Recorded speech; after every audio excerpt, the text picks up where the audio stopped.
Brought to you by TechnoSpark 20 series smartphones. Bell याचिका जो है उन्होंने नहीं लगाई, तो क्या आपको लगता है कि अगर बेल याचिका लगाई होती और कहीं ना कहीं कोई ऐसी दलील रखते उनके वकील, तो अगर वो बाहर आते तो इन सब से बचाया जा सकता था जो आज हो रहा है आम आदमी पार्टी में? हो सकती है कि ये रणनीति हो कि अभी बेल के लिए नहीं हम जाते हैं कोर्ट में और अभी हम सिर्फ अपनी गिरफ्तारी को चैलेंज करते हैं, अभी हम कस्टडी को चैलेंज करते हैं। चुनावों का वक्त है और जाहिर तौर पर सिंपैथी गेन करना चाहेंगे इस मुद्दे को लेकर अरविंद केजरीवाल और उनकी पार्टी। ये जो ऑपरेशन लोटस जिसे आम आदमी पार्टी कह रही है, इसके रडार पर और कौन कौन है? मैं यहाँ राघव चड्ढा का नाम लेती हूँ।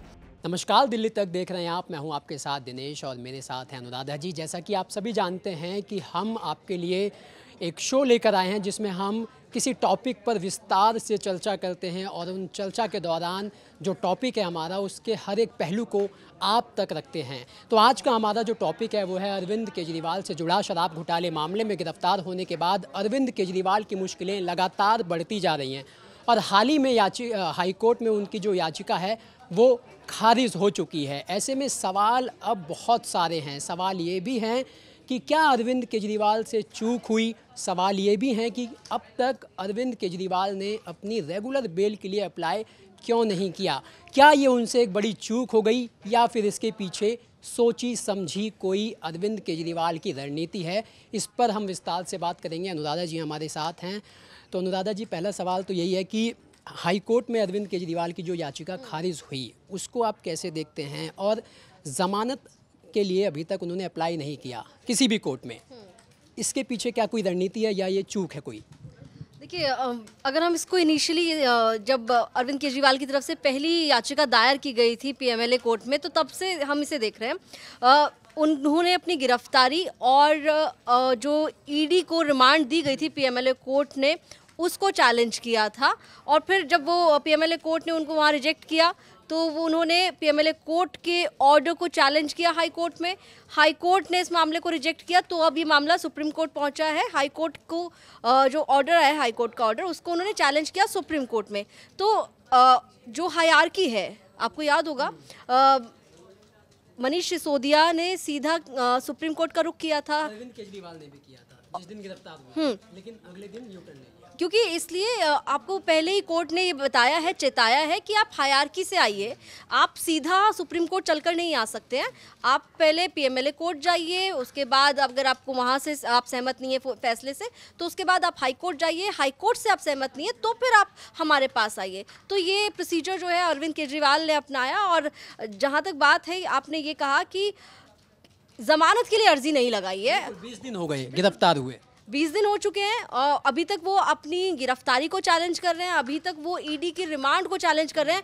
हालांकि अब वो ईडी के रिमांड में है भी नहीं, जुडिशियल कस्टडी में है। और ये बात उनके वकील जानते हैं, ये बात पूरा हिंदुस्तान जानता है, ये बात उनकी पार्टी जानती है, ये बात अरविंद केजरीवाल जानते हैं, ये बात तो न्यायालय भी जानता है कि अब वो ईडी की कस्टडी में नहीं है, अब वो जुडिशियल कस्टडी में तिहाड़ जेल के अंदर बंद है। तो यहाँ पर क्या उन्हें अपनी जो पिटीशन थी उसको इम्प्रोवाइज़ करने की ज़रूरत थी या नहीं थी? तो बिल्कुल लगता है कि हाँ, गिरफ्तारी को एक तरफ अगर देखें कि वो ये कह रहे हैं कि ये इलीगल है, ये गैर कानूनी है, आप उसे चैलेंज कर रहे हैं, ठीक है, आप उसे चैलेंज कीजिए। लेकिन अब ईडी रिमांड नहीं बची है, अब आप तिहाड़ जेल में बंद हैं, आप जुडिशियल कस्टडी के भीतर हैं।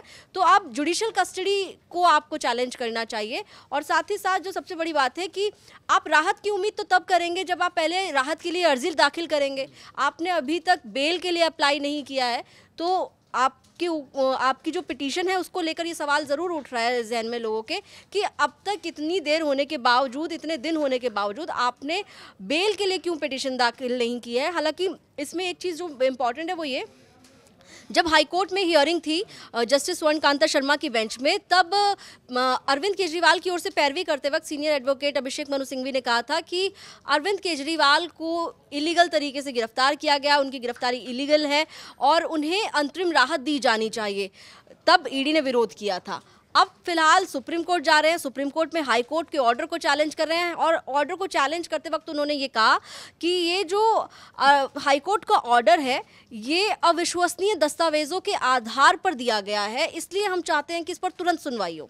लेकिन देखिए, तर्क वही हैं, वही याचिका सेम अरविंद केजरीवाल के वकील अभिषेक मनु सिंघवी सुप्रीम कोर्ट में लेकर गए हैं।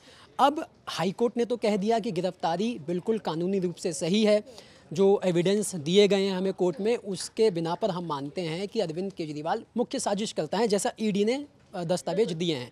तो आपकी जो सारी दलीलें थीं, आपकी जो याचिका में एक एक बात जो लिखी गई, तर्क थे, वो सारे हाई कोर्ट ने रिजेक्ट कर दिए। लेकिन उसके बावजूद सेम उसी याचिका को लेकर सुप्रीम कोर्ट जाना, तो कहीं ना कहीं आपको नहीं लगता कि अरविंद केजरीवाल खुद चाहते हैं कि अभी वो बाहर ना आए, क्योंकि चुनाव का समय है, और शायद उन्हें भी लगता है कि बेल, क्योंकि हमने देखा है कि इतनी आसानी से नहीं मिलती है। आप मनीष सिसोदिया, संजय सिंह भी देख लीजिए कि यही प्रोसीजर अपनाया था, सीधा बेल के लिए उन्होंने अप्लाई किया था, लेकिन 6 महीने लग गए।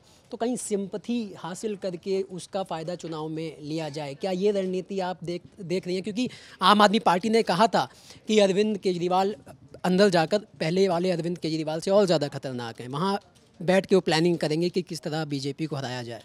हो सकता है, जो बात आप कह रहे हैं वो हो सकती है कि ये रणनीति हो कि अभी बेल के लिए नहीं हम जाते हैं कोर्ट में, और अभी हम सिर्फ अपनी गिरफ्तारी को चैलेंज करते हैं, अभी हम कस्टडी को चैलेंज करते हैं, चुनावों का वक्त है और ज़ाहिर तौर पर सिंपैथी गेन करना चाहेंगे इस मुद्दे को लेकर अरविंद केजरीवाल और उनकी पार्टी।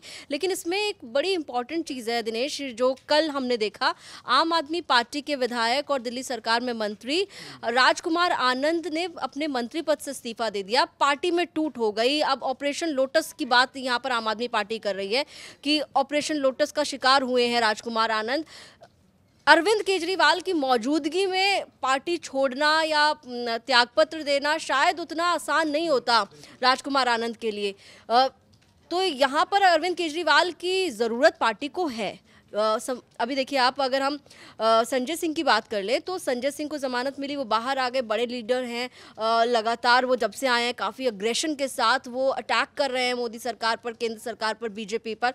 लेकिन अरविंद केजरीवाल की कमी महसूस हो रही है पार्टी के भीतर। आपको याद होगा जब संजय सिंह और सौरभ भारद्वाज प्रेस कॉन्फ्रेंस करने आए थे राजकुमार आनंद के इस्तीफा देने के बाद, तब उन्होंने कहा था कि हमें राजकुमार आनंद नहीं बनना है, वो तो डर गए हैं, हमें संजय सिंह बनना है, हमें केजरीवाल बनना है, हमें सिसोदिया बनना है, सत्येंद्र जैन बनना है। और साथ ही साथ उन्होंने एक और चीज़ मेंशन की, उन्होंने कहा कि डर कहीं ना कहीं है, चाहे वो ईडी का है, जांच एजेंसी का है, कार्रवाई का है, एक्शन का है, जेल का है, गिरफ्तारी का है, किसी भी चीज़ का है। लेकिन कहीं ना कहीं आम आदमी पार्टी के नेताओं पर जिस तरीके से जांच एजेंसियां कार्रवाई कर रही हैं, बड़े बड़े नेताओं को सलाखों के पीछे डाला जा रहा है, उसके बाद पार्टी के भीतर कुछ ना कुछ खलबली तो है। राजकुमार आनंद ने इस्तीफा दिया है, उनके घर भी ईडी ने रेड की थी, और संजय सिंह कल कह रहे थे कि अब 23 घंटे उनके घर ईडी ने रेड की। अब बीजेपी क्या कहेगी? हालांकि उन्होंने बीजेपी अभी तक ज्वाइन नहीं की है, और उनसे अभी तक जितने भी बार भी पूछा गया है कि क्या आप बीजेपी ज्वाइन कर रहे हैं, कहाँ जा रहे हैं, तो उन्होंने इस सवाल पर कोई बहुत क्लियरली ऐसा नहीं कहा कि वो बीजेपी नहीं जाएंगे। उन्होंने ये भी नहीं कहा कि बीजेपी जाएंगे या बीजेपी ज्वाइन करेंगे, लेकिन ये भी नहीं कहा कि नहीं जाएंगे। तो अभी फिलहाल आने वाले समय में परिस्थितियां और बदलेंगी, लेकिन पार्टी को अरविंद केजरीवाल की ज़रूरत है चुनावों के वक्त। आप कह रहे हैं कि सिंपैथी के लिए हो सकता है ये कार्ड प्ले किया हो कि अभी हम बेल के लिए नहीं जा रहे, हम धीरे धीरे प्रोसेस को आगे लेकर जाएंगे, धीरे धीरे प्रोसीजर को आगे लेकर जाएंगे। लेकिन मुझे लगता है कि पार्टी को फिलहाल अरविंद केजरीवाल की कमी ज़ाहिर तौर पर खल रही है, क्योंकि देखिए अब ये लड़ाई जो है वो पूरी परसेप्शन की बन गई है। बीजेपी ये परसेप्शन बना के साबित करना चाहती है आम आदमी पार्टी करप्ट है, क्योंकि उनके जो सबसे बड़े नेता हैं वो भी जेल में चले गए हैं, और अब तो उन्हें मौका मिल गया है। राजकुमार आनंद ने इस्तीफा दे दिया और उन्होंने भ्रष्टाचार वाली ही बात कह दी कि अब आम आदमी पार्टी जो है वो अपने रास्ते से भटक गई है और भ्रष्टाचार के दलदल में धंस गई है, धंसती चली जा रही है। तो अब तो बीजेपी को मौका मिल गया है। लेकिन क्योंकि अरविंद केजरीवाल भी जानते हैं, क्योंकि उन्होंने कहते हैं इतिहास से हम सब कुछ कोई ना कुछ सीखते हैं। उन्होंने देखा मनीष सिसोदिया अभी तक अंदर है, उनकी बेल प्ली जो है एक बार तो रिजेक्ट हो गई, अब दोबारा उस पर सुनवाई शुरू हो गई है। संजय सिंह को भी 6 महीने लगे थे, हालांकि उनके ग्राउंड्स अलग थे। तो अरविंद केजरीवाल भी जानते हैं भाई बेल मिलना तो बहुत जो है वो मुश्किल है। तो ईडी की जो गिरफ्तारी है जो ईडी ने की, उसको इलीगल इसीलिए बनाया जा रहा है ताकि, बिल्कुल आपकी बात से मैं सहमत हूँ, कि कानूनी प्रक्रिया को लंबा खींचा जाए और जितनी भी पलते हैं इसकी खुल के वो पब्लिक डोमेन में आएँ, और आ भी रही हैं। लेकिन हाई कोर्ट ने जिस तरीके से टिप्पणी की जो है 10 तारीख को, वो बहुत मायने रखती है, क्योंकि अब बीजेपी उन्हीं दलीलों को रख के ये साबित करने में जुट गई है कि देखिए मुख्य साजिश करता है। हाई कोर्ट ने भी ये मान लिया, कह दिया, आम आदमी पार्टी कह दिया भाई दोषी साबित नहीं हुए। परसेप्शन की लड़ाई जो लड़ी जा रही है दिल्ली में, उसका चुनाव पर कितना असर होने वाला है और किसके लिए वो आत्मघाती हमला साबित होने वाला है? देखिए, परसेप्शन की लड़ाई ज़ाहिर तौर पर रहती है और चुनावों के वक्त ही नहीं, आप देखिए कि आम तौर पर राजनीति में परसेप्शन की लड़ाई सबसे ज़्यादा चलती है। और अब क्योंकि लोकसभा का चुनाव है, ज़ाहिर तौर पर तमाम दल अपनी अपनी रणनीति के तहत आगे बढ़ रहे हैं। दिल्ली में खास तौर पर अगर हम देखें तो बीजेपी और आम आदमी पार्टी में आर पार की लड़ाई है। आम आदमी पार्टी कांग्रेस के साथ अलायंस करके चुनाव इस बार लड़ रही है और कहीं ना कहीं जो वोट बटे हैं आम आदमी पार्टी और कांग्रेस पार्टी के बीच में, वो एक साथ आ जाएं, इसलिए ये अलायंस भी हुआ है। लेकिन जो बात आप कह रहे हैं कि जो परसेप्शन की लड़ाई है, जो भ्रष्टाचार का मुद्दा उठाया गया है राजकुमार आनंद के द्वारा, जब पार्टी छोड़ी गई या पद से इस्तीफा दिया गया, तब उन्होंने कहा कि हाँ, पार्टी जो है वो भ्रष्टाचार के दलदल में धंसती जा रही है। हालांकि ये बड़ा अजीब सी बात है कि जिस नेता पर खुद ईडी की रेड हुई है, राजकुमार आनंद पर ईडी की रेड हुई है, 23 घंटे उनके घर ईडी की रेड चली है, वो भ्रष्टाचार की बात करके पार्टी से किनारा कर रहे हैं, पद से इस्तीफा दे रहे हैं। तो ये भी बड़ा विचार करने वाली बात है। उपवास में भी शामिल हुए थे और वहाँ महात्मा गांधी के राजघाट पे भी गए थे जब आम आदमी पार्टी ने प्रदर्शन किया था। और आज ही उन्होंने कहा कि संजय सिंह और वो तो 2 घंटे की बात कह रहे हैं, मैं तो 15 मिनट पहले तक भी आम आदमी पार्टी में था जब मैंने इस्तीफे की घोषणा की। हाँ बिल्कुल, तो ये चौंकाता भी है कि किस तरीके से आपने डिसीजन लिया। और आप ये कह रहे हैं कि भ्रष्टाचार में पार्टी धंस चुकी है और करप्शन को लेकर जिस पार्टी ने एक नई सोच के साथ आंदोलन किया और पार्टी बनी और उसके बाद तमाम बातें रहीं, लेकिन आज की जो परिस्थितियां हैं वो पूरी तरीके से बदल चुकी हैं। नेता बदल चुके हैं, वादे बदल चुके हैं, बातें बदल चुकी हैं, विचार बदल चुके हैं, इस तरह की तमाम बातें उनके द्वारा की गई। लेकिन आज की तारीख में अगर आप परसेप्शन की बात कर रहे हैं तो एक पैरेलल परसेप्शन भी चल रहा है ना, कि जिन नेताओं पर आप करप्शन के चार्जेस लगा रहे हैं उन पर कितने लोगों पर कार्रवाइयां हो रही हैं? क्या उन सभी नेताओं पर कार्रवाइयां हो रही हैं जिन पर करप्शन के चार्जेस लगे हैं? क्योंकि कई ऐसे नेता हैं जो बीजेपी के साथ हाथ मिला रहे हैं और उन पर कार्रवाई नहीं हो रही है। इंडियन एक्सप्रेस की रिपोर्ट है, बहुत सारी चीजें हैं। पैरेलली अगर आप देखें तो हाँ, आम आदमी पार्टी इस वक्त संकट में है। हाँ, आम आदमी पार्टी के नेताओं पर गंभीर भ्रष्टाचार के आरोप लगे हैं। हाँ, कथित शराब घोटाले मामले में आम आदमी पार्टी की टॉप लीडरशिप सलाखों के पीछे है। लेकिन आप इस बात से इनकार नहीं कर सकते कि अगर भ्रष्टाचार के मुद्दे की बात है तो वहाँ आपको ये भी देखना होगा कि एक तरफ विपक्ष के वो नेता हैं जिन पर भ्रष्टाचार के आरोप लगे और उन पर ईडी की कार्रवाई हो रही है, उन पर जांच एजेंसी की कार्रवाई हो रही है और वो जेल के पीछे जा रहे हैं, वो सलाखों के पीछे जा रहे हैं। और दूसरी तरफ वो नेता जिन पर खुद बीजेपी के नेताओं की तरफ से करप्शन के एलिगेशन लगाए गए, वो नेता बीजेपी के साथ हाथ मिला रहे हैं, तो उन पर कोई कार्रवाई, उन पर कोई सम्मन, उनकी कोई गिरफ्तारी, उन पर कोई एक्शन तो नहीं नजर आ रहा है। देखिए, ऑपरेशन लोटस का जिक्र जो है कल के बाद से दिल्ली में होने लगा है। और अगर मैं पिछले 1 महीने के फ्लैशबैक में चलूँ तो दीपक सिंगला आम आदमी पार्टी से चुनाव लड़ चुके हैं। गुलाब सिंह यादव जो विधायक है आम आदमी पार्टी के, उनके यहाँ रेड हुई। दुर्गेश पाठक से पूछताछ हुई, ईडी ने पूछताछ करी। और गोवा के भी कई पदाधिकारियों को ईडी ने बुलाया। और कई सांसद हैं जो इस समय चुप्पी साधे हुए हैं अरविंद केजरीवाल की गिरफ्तारी पर। और जो आम आदमी पार्टी ने सोशल मीडिया के कैंपेन चलाए हैं उसमें भी उन्होंने हिस्सा नहीं लिया। आम आदमी पार्टी के पंजाब के कई सांसद हैं, दिल्ली के भी एक सांसद हैं। अब आपको क्या लगता है कि जो ऑपरेशन लोटस का जिक्र खुद आम आदमी पार्टी को भी ये मौका मिल गया कि देखिए हमने तो कहा ही था, और खुद अरविंद केजरीवाल ने अपने आखिरी विधानसभा के भाषण में कहा था कि मुझे गिरफ्तार करके मेरे एक नेताओं को तोड़ा जाएगा, मेरी सरकार को गिराया जाएगा, जो अब आम आदमी पार्टी कह सकती है बिल्कुल सीधे तौर पर। तो अब क्या लगता है कि ये जो ऑपरेशन लोटस जिसे आम आदमी पार्टी कह रही है, इसके रडार पर और कौन कौन है? देखिए, ऑपरेशन लोटस या किसके रडार पर कौन कौन है ये कहना तो बड़ा ही मुश्किल है। क्रोनोलॉजी समझे तो वही है ना कि जिसके ऊपर ईडी की जांच है, और नाम मैंने गिना दिए कि ये ईडी की जांच और कुछ नेताओं की चुप्पी, तो ये भूमिका तो ऐसी ही बनती है ना पार्टी छोड़ने की। सवाल जो सबसे महत्वपूर्ण दिनेश आप पूछ रहे हैं, उसमें जो सबसे बारीक बात है वो है उन नेताओं की चुप्पी या उन नेताओं का पार्टी के साथ खड़े ना दिखना जो लगातार पार्टी के साथ रहे हैं। अरविंद केजरीवाल के करीबी, मैं यहाँ राघव चड्ढा का नाम लेती हूँ। राघव चड्ढा आम आदमी पार्टी के सांसद हैं। राघव चड्ढा एक बहुत बड़े नेता हैं आम आदमी पार्टी के। उनको लेकर युवाओं में खासकर एक अलग हमें जोश उत्साह नज़र आता है। देखते हैं जब बड़ी रैलियां करनी होती है तो आम आदमी पार्टी के स्टार प्रचारकों की लिस्ट में राघव चड्ढा का नाम आपको टॉप 3 टॉप 5 में नज़र आता है। राघव चड्ढा कहाँ हैं, ये बात बार बार उठ रही है। राघव चड्ढा आंखों का ऑपरेशन करा रहे हैं ना लंदन में। तो यही तो बात है ना कि ऑपरेशन कराने के लिए वो लंदन गए, लेकिन अभी तक वो वापस नहीं आए हैं। इतनी दिन हो चुके हैं, अरविंद केजरीवाल को गिरफ्तार हुए 20 दिन से ज़्यादा का वक्त हो चुका है, लेकिन राघव चड्ढा नहीं आए हैं। स्वाति मालीवाल अपनी सिस्टर का ट्रीटमेंट कराने के लिए बाहर गई हैं। ऐसे में जब पार्टी बहुत मुश्किल के वक्त में गुजर रही है, आप देखिए लगातार पार्टी के शीर्ष नेतृत्व पर जांच एजेंसियों का शिकंजा आपको पूरी तरीके से टाइट होता हुआ नजर आ रहा है। अरविंद केजरीवाल गिरफ्तार हो चुके हैं, किसी क्वेश्चनिंग में नहीं है। अरविंद केजरीवाल की पूछताछ के लिए बुला लिया है जांच एजेंसी ने, वो गिरफ्तार हो चुके हैं, वो कस्टडी में जा चुके हैं ईडी की, और अब जुडिशियल कस्टडी में तिहाड़ जेल में आपके नेता बंद है। ऐसे में पार्टी को आपकी ज़रूरत है। वही तो सवाल जो है मेरा आपसे कि जिसे पार्टी ने इतना सब कुछ दिया, राज्यसभा की सीटें दी जिन जिन सांसदों को, उन सांसदों की चुप्पी बहुत मायने रखती है। और जो लगातार चुप हैं, जैसा आपने कहा कि चलो राघव चड्ढा तो अपनी आंखों का इलाज करा रहे हैं ना, और बीते दिनों एक सौरभ भारद्वाज ने एक जो है यूट्यूब चैनल को इंटरव्यू में बड़ा हंसी के साथ ये बतलाने की कोशिश की कि राघव चड्ढा को जिस तौर पर खड़े होना चाहिए था इस समय आम आदमी पार्टी के साथ, वो नहीं। उन्होंने भी बड़ा हंसी मस्करे वाले अंदाज में कहा कि आंखों का ऑपरेशन जो है करा रहे हैं। हरभजन सिंह के लिए भी उन्होंने एक स्पिन वाली बात कही। तो मतलब वही वाली बात है कि अब आम आदमी पार्टी के साथ कौन कब तक रहेगा, ये खुद आम आदमी पार्टी को भी भरोसा नहीं है। कल संजय सिंह ने भी कह दिया कि यही जो है हमारी परीक्षा की घड़ी है, कौन हमारे साथ रहता है, किसे गद्दार के नाम से याद किया जाएगा, किसे क्रांतिकारी। तो अब आम आदमी पार्टी जो ये कहते थे कि भाई हमारा सारे हीरे हैं, एक भी नहीं टूटा, अब आम आदमी पार्टी को खुद अपने नेताओं पर भी भरोसा नहीं रह गया। ऐसे में अब क्या होगी आम आदमी पार्टी की रणनीति? देखिए, रणनीति तो यही होगी कि रिजॉर्ट पॉलिटिक्स दिल्ली में आज तक नहीं हुई, क्या हो सकती है अब?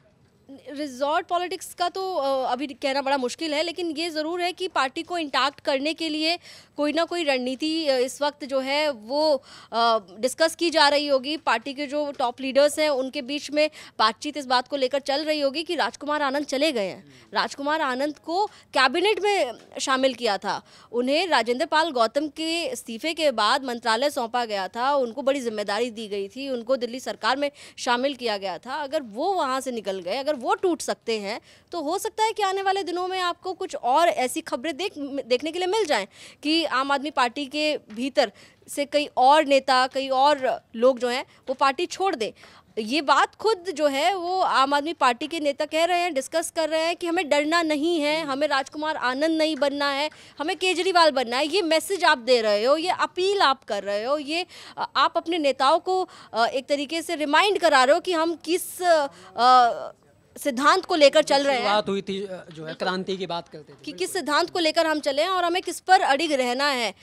ऐसे में राजकुमार आनंद के जाने के बाद ये कयास पूरी तरीके से लगाए जा रहे हैं दिनेश, कि आने वाले समय में हो सकता है कुछ और इस तरह की खबरें आपको देखने के लिए मिले कि आम आदमी पार्टी के नेता जो हैं वो पार्टी से दूरी बना रहे हैं। दूरी तो कई लोग अभी भी बना रहे हैं, पार्टी में रहते हुए बना रहे हैं, और उनकी इस दूरी को लेकर आम आदमी पार्टी के नेता चाहे कुछ कहें ना कहें, लेकिन भारतीय जनता पार्टी की तरफ से अगर हम देखें तो आप सोशल मीडिया पर देखिएगा कि कई लोग जो है वो आम आदमी पार्टी के सांसदों को लेकर सवाल पूछ रहे हैं जो अभी पार्टी के साथ नजर नहीं आ रहे हैं। बिल्कुल, जो हम भी देख रहे हैं कि 10 आम आदमी पार्टी के मौजूदा राज्यसभा सांसद हैं, जिसमें से 4 ही एक्टिव हैं। चाहे वो आप संजय सिंह का कह लीजिए, संदीप पाठक, और उसके बाद आपके अगर और सांसदों का जो है होंगे, मतलब 4 ही एक्टिव नज़र आ रहे हैं, ऐसा हमने जो है देखा है, और बाकी के जो है एकदम नदारद हैं। और लेकिन सवाल अब ये भी है कि आतिशी ने कहा था कि भाई 4 लोगों की गिरफ्तारी अगले 2 महीने में होनी है, उसमें से अपना नाम लिया था और सौरभ भारद्वाज का, दुर्गेश पाठक का नाम लिया था, और राघव चड्ढा का। दुर्गेश पाठक को बुला चुकी है ईडी, अब आतिशी सौरभ का भी नंबर लग सकता है, लेकिन खैर वो तो लगेगा नहीं लगेगा बात अलग है। लेकिन कैलाश गहलोत के ऊपर भी जांच चल रही है, एसीबी की जांच चल रही है, बस घोटाले की जांच। उसके बाद इमरान हुसैन के ऊपर भी राशन कार्ड वाले मामले में जो है एक्शन होने की बात सामने आ रही है। तो अब अमानतुल्लाह खान जी देखिए जो है कोर्ट चली गई है ईडी गैर जमानती वारंट लेने के लिए। तो कहीं ना कहीं अब उन नेताओं पर शिकंजा कसा जा रहा है जांच एजेंसियों के द्वारा, जहां से ये माना जा रहा है कि अब शायद होगा खेल, जो आम आदमी पार्टी अब तक कहानियां बना रही थी वो अब वाकई दिल्ली में होगा। तो ऐसे में दिनेश, दिल्ली में खेल हो रहा है, शुरुआत हो गई। The game is on in Delhi. ये तो आप मान लीजिए, इलेक्शन से पहले जिस खेल की जिसकी आप बात करते हैं अक्सर कि खेला होबे टाइप्स, वो तो दिल्ली में शुरू हो चुका है। खेल एलजी की तरफ से भी हो रहा है। उन्होंने 2 चिट्ठियां गृह मंत्रालय को भेज दी हैं और कह रहे हैं कि मैं मीटिंग बुला रहा हूं क्योंकि संवैधानिक संकट है दिल्ली पर, लेकिन आम आदमी पार्टी के मंत्री नहीं आ रहे हैं, तो एक्शन होगा। तो राष्ट्रपति शासन की तरफ भी हम दिल्ली को बढ़ते हुए देख रहे हैं। आखिरी में हम इसको समअप करेंगे तो सवाल यही है कि जो अरविंद केजरीवाल क्योंकि अब जेल के अंदर हैं और हमने जैसा हमने शुरुआत में ही जिक्र किया कि बेल याचिका जो है उन्होंने नहीं लगाई, तो क्या आपको लगता है कि अगर बेल याचिका लगाई होती और कहीं ना कहीं कोई ऐसी दलील रखते उनके वकील, तो अगर वो बाहर आते तो इन सब से बचाया जा सकता था जो आज हो रहा है आम आदमी पार्टी में?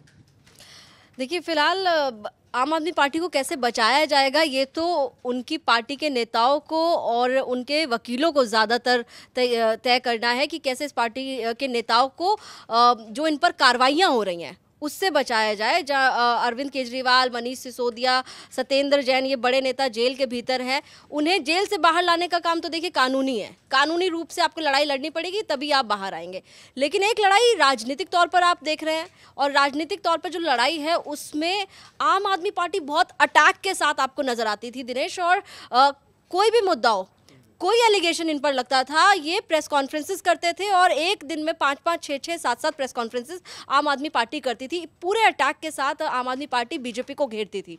आज की तारीख में इनके सामने कई सारी चुनौतियां हैं। एक तरफ बड़े नेता जेल में हैं, उनकी कमी खल रही है, दूसरी तरफ इलेक्शन सर पर है, उसके लिए कैंपेनिंग करनी है, तीसरी तरफ आप देखिए कि लगातार जो ईडी के समन्स इनके अलग अलग नेताओं को आ रहे हैं वो है, चौथी तरफ अब राजकुमार आनंद का इस्तीफा है, सरकार भी बचानी है दिल्ली में, सरकार बचानी है। फिर एलजी की तरफ से जिस तरीके का प्रेशर आ रहा है, एलजी कह रहे हैं कि दिल्ली वालों को इंश्योर कर रहा हूं कि जेल से सरकार नहीं चलेगी। सौरभ कह रहे हैं कि देखिए, अगर आपको अरविंद केजरीवाल के सामने खड़ा होना है, अगर आपको सीएम की कुर्सी चाहिए तो आप चुनाव लड़ लीजिए, आप इलेक्शन लड़ लीजिए, आप इलेक्शन लड़के चुनाव जीतकर आप सरकार चलाइए। लेकिन ऐसे चुने हुए मुख्यमंत्री को आप ऐसे दरकिनार नहीं कर सकते हैं, और सरकार चलाना हमारा काम है, हम चला लेंगे, बीजेपी को क्या तकलीफ है या किसी और को क्या तकलीफ है।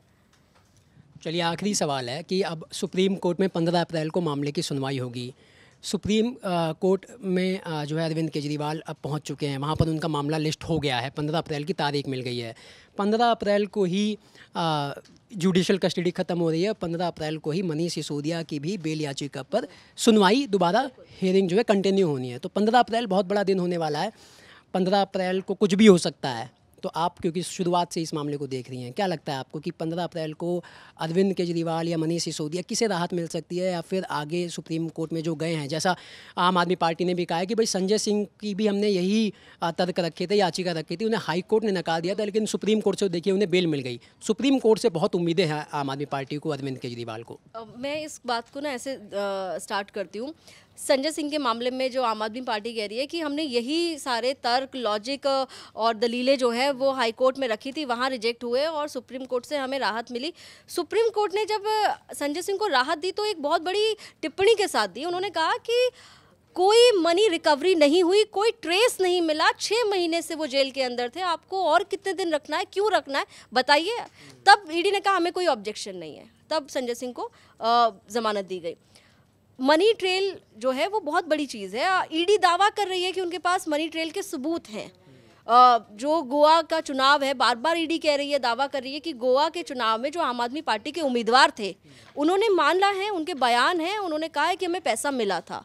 अब ये साबित करना है ईडी को कि वाकई जो आप पैसा मिलने की बात कह रहे हैं कि आम आदमी पार्टी को किकबैक्स मिले हैं, वो कहाँ है, उसकी मनी ट्रेल कहाँ है। अगर मनी ट्रेल साबित होती है तो आम आदमी पार्टी के लिए बहुत बड़ी मुश्किल है, और अगर साबित नहीं हो पाती है तो यहाँ से फिर आम आदमी पार्टी के लिए राहत मिलेगी। लेकिन अभी 15 अप्रैल का बड़ा दिन है। पीएमएलए कोर्ट में सिसोदिया की जमानत पर सुनवाई कंटिन्यू होगी और उसके बाद फैसला भी आना है। और अरविंद केजरीवाल सुप्रीम कोर्ट गए हैं, जमानत अर्जी तो अभी तक नहीं लगाई है। हो सकता है 15 तारीख को जमानत अर्जी लगा दे सिंघवी, लेकिन वो अगर झटका लगता है तो उन्हें सुप्रीम कोर्ट से, तब हाँ, मतलब उनकी जो लीगल टीम है वो देखेगी कि किस तरीके से अब अरविंद केजरीवाल के केस को सुप्रीम कोर्ट में आगे बढ़ाना है। फिलहाल 15 तारीख का दिन आम आदमी पार्टी के लिए, अरविंद केजरीवाल और मनीष सिसोदिया के लिए बहुत बड़ा है।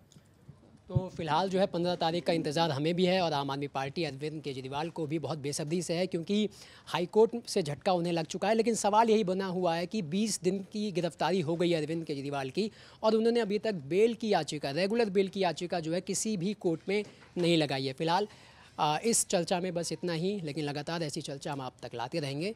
धन्यवाद।